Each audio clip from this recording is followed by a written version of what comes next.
জাপানে শুরু হয়েছে জাতীয় নির্বাচনের ভোট গ্রহণ।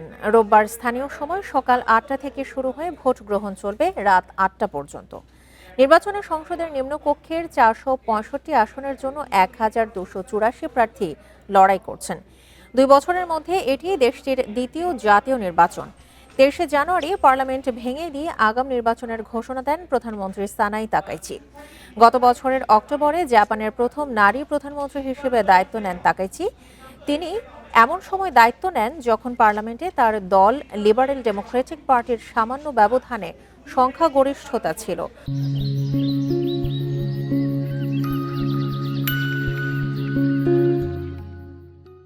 শক্তিশালী সংখ্যাগরিষ্ঠতার লক্ষ্যে আগাম নির্বাচনের সিদ্ধান্ত নেন তাকাইচি।